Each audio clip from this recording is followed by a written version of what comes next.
did not start with Donald Trump. He is a symptom, not the cause.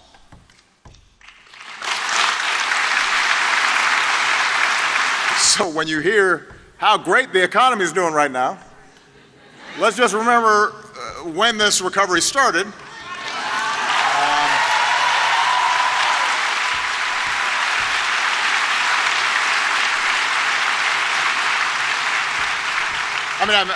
I'm glad it's continued, but when you hear about this economic miracle that's been going on, when the job numbers come out, monthly job numbers, and suddenly Republicans are saying it's a miracle, I have to kind of remind them, actually, those job numbers are the same as they were in 2015, and 2016, and he said, what do you think of President Obama's speech? And I said, I'm sorry, I watched it, but I fell asleep.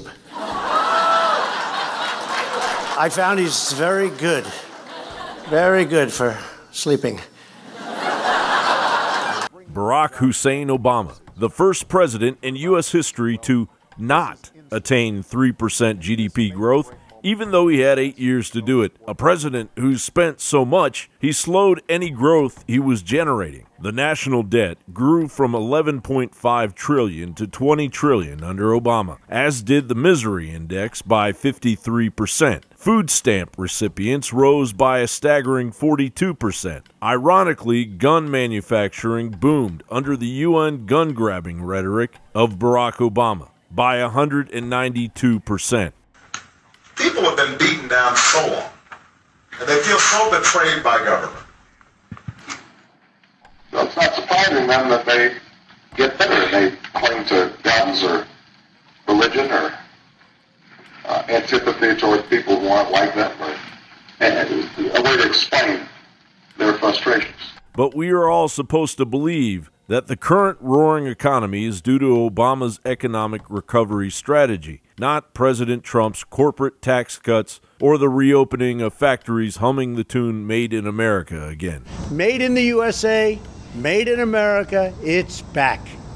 Let's take a look at Obama's recovery. Forbes magazine wrote in 2013, what is clear is that Obamanomics has produced the worst recovery from a recession since the Great Depression. Worse than what every other president who has faced a recession has achieved since the Great Depression. Some of those jobs of the past are just not going to come back.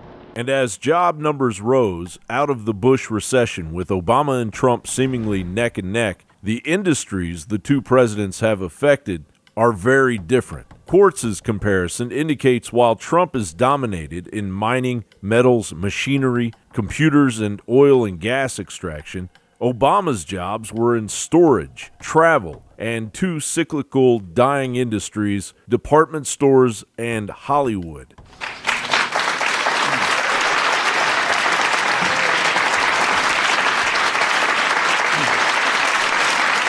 I'm going to say one thing. Trump.